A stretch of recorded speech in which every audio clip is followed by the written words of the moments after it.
You can have everything the world admires: wealth, praise, validation, yet feel a hollow space echoing in the depths of your being. We wear masks of confidence while silently drowning in private storms of confusion, anxiety, fear, and unexplainable sadness.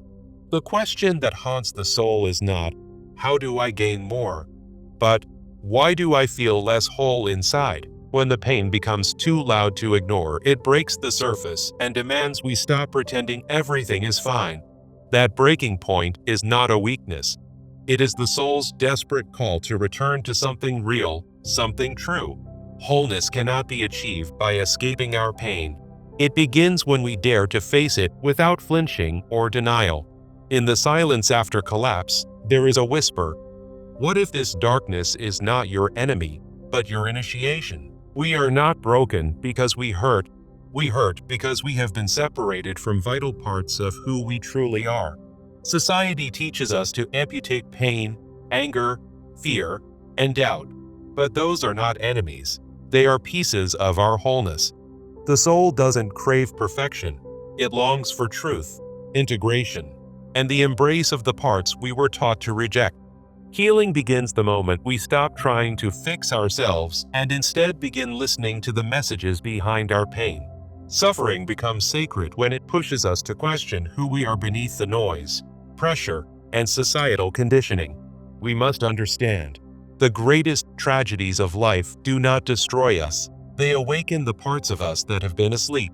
Crisis comes not to punish, but to clear the path so that something deeper, more authentic can finally emerge. The version of you that survived is not the final version. There's a wiser, more integrated self waiting to be born. This journey is not about erasing the dark. It's about bringing light into it and discovering who you truly are within it. Let us begin this sacred path, not to escape pain, but to transform through it and become fully, deeply, unapologetically whole. Pain does not arise randomly. It often points to an internal fracture between who we are and who we pretend to be. When we silence our emotions to appear strong, we create a false self that cannot hold the weight of our truth. That false self begins to crack under pressure, revealing a hidden war within, a battle between appearance and authentic experience. Many suffer in silence, not because they are weak, but because they don't know how to name their inner wounds. We are trained to be productive, pleasant, and polite, yet inside we feel anxious, angry, and painfully disconnected. This contradiction between outer image and inner reality is where the seeds of suffering, neurosis, and exhaustion begin to grow. Depression is often not a lack of happiness, but a repression of truth, an overload of what we've refused to face. Every time we deny our sorrow, we abandon a part of ourselves that longs to be understood and embraced. The emotional weight we carry is often not ours alone, but inherited through generational trauma, cultural shame, and unspoken expectations. We become vessels of unfinished stories, carrying pain that does not belong to us, yet demands to be witnessed and healed. To live authentically, we must recognize the difference between who we've been told to be and who we truly are. When the inner child is ignored, the adult becomes numb, disconnected from joy, creativity, and the spark of life. It's not about blaming the past, but about illuminating how the past still whispers through our daily reactions and choices. Many cope through control, perfectionism, busyness, or isolation, trying to avoid the chaos they feel but cannot understand. Yet control is an illusion, and the more we cling to it, the more fear rules our heart in silence. The fear of feeling becomes more painful than the feeling itself, trapping us in cycles of anxiety, avoidance, and withdrawal. Integration begins when we allow ourselves to feel the emotions we once labeled as dangerous, shameful, or weak. Anger, for example, is not evil. It is a message, a signal of violated boundaries or unspoken needs. Sadness is not weakness. It is grief knocking on the door of the heart, asking for space to be honored. Fear is not a flaw. It is the body's signal that something important needs attention and presence, not suppression. We cannot cut off fear and hope to feel courage. We must walk through the fear to find our strength within. The same applies to sorrow. We cannot numb it without also numbing joy, connection, and our sense of aliveness. By cutting off our darkness, we amputate the soil where our light could have grown from the roots of experience. Wholeness is not about feeling good all the time. It is about feeling everything with presence, awareness, and compassion. Your tears do not make you weak. They prove that your heart is still open, still human, still longing to heal. True strength is not found in denying our pain, but in allowing it to teach us how to love deeper. The human psyche is not made to be divided. It seeks unity, coherence, and the honest integration of all parts. When we repress an emotion, it doesn't disappear. It becomes distorted, turning into anxiety, addiction, or patterns of sabotage. What we bury grows in the dark, unseen but powerful, shaping our decisions and relationships in unconscious ways. We must ask ourselves, what am I avoiding? What part of me have I rejected in order to be accepted? These questions are not easy, but they are necessary if we ever want to live a life that is truly ours.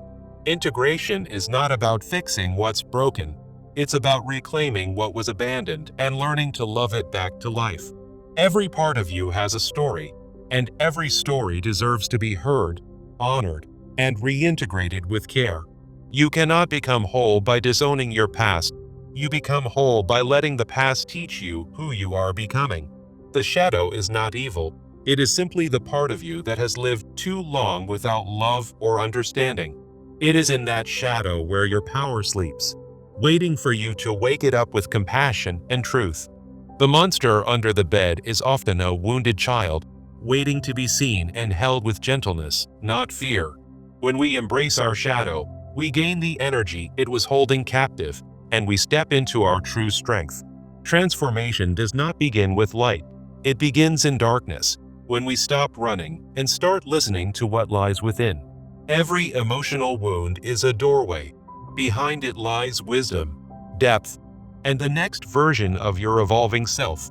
When the soul is ready, it will invite chaos, not to destroy you, but to awaken what you've forgotten inside.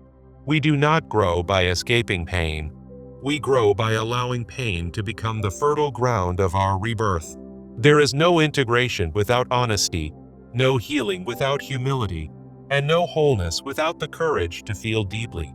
In the mirror of our suffering, we see who we truly are, vulnerable, raw, unfinished, but also beautiful and real. Every breakdown is an invitation to rebuild with more truth, more awareness, and more alignment with the soul's purpose. The old self must crumble, not because it was wrong, but because it no longer carries the truth of who we are. This is not the end. It is the sacred unraveling that makes space for something wiser and more authentic to emerge. You cannot become someone new until you bless who you were, even in your confusion, fear, and brokenness. The goal is not perfection. It is wholeness, and that means embracing both the light and the shadow within you. Stop asking, how do I get rid of this part of me? And start asking, what is it trying to teach? That is the path of inner integration, the sacred merging of contradiction, complexity, and truth into something beautifully alive. You are not here to be flawless. You are here to be fully yourself, fully human, and fully awake. We spend years running from the dark, only to realize that is where the treasure was buried all along. Every emotion, every fear, every regret carries within it a seed of wisdom waiting to bloom through your awareness. You are not too broken. You are simply in the process of remembering how to hold all your pieces with love. There is no shame in your struggle. There is only the sacred work of becoming more honest with your soul. Every honest feeling is a key, and every moment of courage unlocks a deeper level of connection with your true self. Don't be afraid to feel. It's not your emotions that will destroy you, but your resistance to them that causes suffering. Breathe through it, stay present, and allow the pain to speak, not to punish, but to guide you into self-awareness. This is how healing begins, not by force, but by attention, acceptance, and the radical act of self-compassion. Healing is not a straight line. It is a spiral that revisits the same wounds, each time with deeper clarity and compassion. You are not going backward, you are circling inward, drawing closer to the core of what truly needs love and release.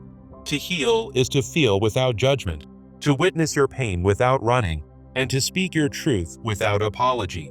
Every time you choose presence over avoidance, you reclaim a lost part of yourself and welcome it back into wholeness. We must stop asking, "When will this pain end?" and start asking, "What is this pain here to awaken?" The body remembers what the mind forgets. Tension, fatigue, and illness often speak the words we are too afraid to say. True healing involves listening, not just to thoughts, but to the quiet voice of the soul beneath the surface of emotion. Some wounds don't need fixing, they need witnessing, presence, and the gentle acknowledgement that "I see you, and you matter." When we offer ourselves the love we once needed from others, we stop waiting to be saved and begin to transform. Inner transformation is not a destination, it is a daily choice to be conscious, courageous, and connected to your truth. Even when progress feels invisible, every breath you take in presence is a victory over the unconscious patterns that once controlled you. Trust that your soul knows the way. Even when your mind is afraid, your spirit is leading you through the fire. Don't rush the healing. Allow the pain to unfold at its own pace, revealing its wisdom layer by sacred layer. Patience is the soil in which deep healing grows. Rushing only creates more resistance and further disconnects you from yourself. The soul has its own timing. It cannot be forced, only honored, and gently invited into awareness each day. Each step you take in self-awareness plants a seed of wholeness that will eventually bloom into something real and lasting. Your triggers are not enemies. They are signposts pointing to places where your heart still needs safety, validation, and integration. The goal is not to stop being triggered, but to respond with understanding instead of reacting with unconscious pain. Transformation is when you stop blaming the world and start taking radical responsibility for your healing and your choices. You are not defined by your wounds, but by your willingness to meet them with honesty, presence, and intention. The world will try to shape you, but true power is choosing to shape yourself from the inside out, with love. Every difficult emotion is an invitation to sit with your soul, to ask what needs healing and what needs release. When you embrace your pain instead of resisting it, you begin to dissolve the fear that kept you trapped in suffering. There is nothing wrong with you. You are simply a human being remembering how to hold space for your own heart. Self-love is not selfish. It is the foundation of every healthy relationship, decision, boundary, and act of courage you will take. Until you truly love yourself, you will keep seeking wholeness in others instead of discovering it within your own soul. The pain you carry is not a curse.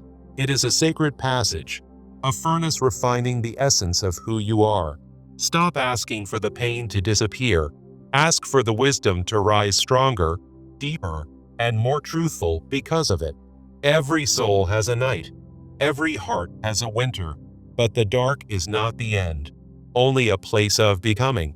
Even in your lowest moments, you are being remade, prepared, and refined for a version of you that is more whole. You are not falling apart. You are falling into truth, into awakening, into the kind of strength that cannot be taken. The cracks in your life are not failures. They are openings where the light of your soul is trying to break through. You do not need to fight the dark. You only need to bring awareness to it, and it will begin to soften. The opposite of wholeness is not brokenness, it is fragmentation, the inner disconnection that comes from rejecting parts of your being. Integration happens when you stop running from your shadows and start inviting them to sit beside you with gentleness. All emotions have a place. Your anger, shame, and fear are not mistakes, but voices that want to be heard and healed. You cannot access the fullness of joy until you learn to hold sorrow with the same reverence and honesty. Wholeness is not about being happy all the time. It is about being true to all that you feel and all that you are. When you stop pretending and start feeling, you will realize that even your tears carry sacred truth and inner wisdom. Let your emotions flow like rivers. They do not destroy you. They cleanse you, soften you, and reconnect you to life. The mind wants control, but the soul wants connection. And healing only happens when you choose connection over control. Surrender is not weakness, it is trust. The courage to let go of the illusion and fall into divine alignment. Every ending is also a beginning, and every breakdown holds within it the seed of a deeper breakthrough. The fire that scorches you today may become the light that guides you home tomorrow. Pain is the teacher, love is the lesson, and integration is the path that brings both together into wholeness. Your darkness holds the medicine. When you face it without fear, it begins to reveal the power that's been waiting inside you. You do not become whole by being perfect. You become whole by being honest, raw, and willing to love every part. We are not born fragmented. We become fragmented by trauma, silence, and a world that teaches us to hide who we are. But the soul never forgets.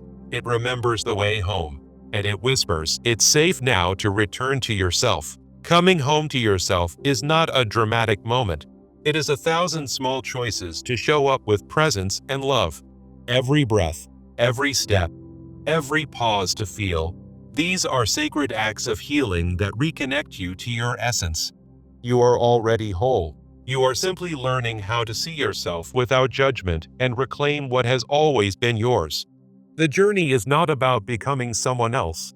It's about remembering who you were before the world told you to forget. You are not your pain. You are the awareness that holds the pain, the container that is strong enough to transform it. Let your life be a space of grace, where all parts of you are allowed to exist, evolve, and be embraced. As you soften into truth, the walls you built to survive will fall, and in their place, bridges of love will rise. You were never meant to live fragmented. You were meant to live integrated, aligned, and free in the fullness of your soul. Wholeness does not mean perfection. It means nothing is denied, nothing is cast away, and everything has a place in your heart. When you stop dividing yourself, you become a vessel of peace, authenticity, and the sacred radiance of your integrated self. This is your sacred return, not to a fantasy version of yourself, but to the truth that was always waiting within.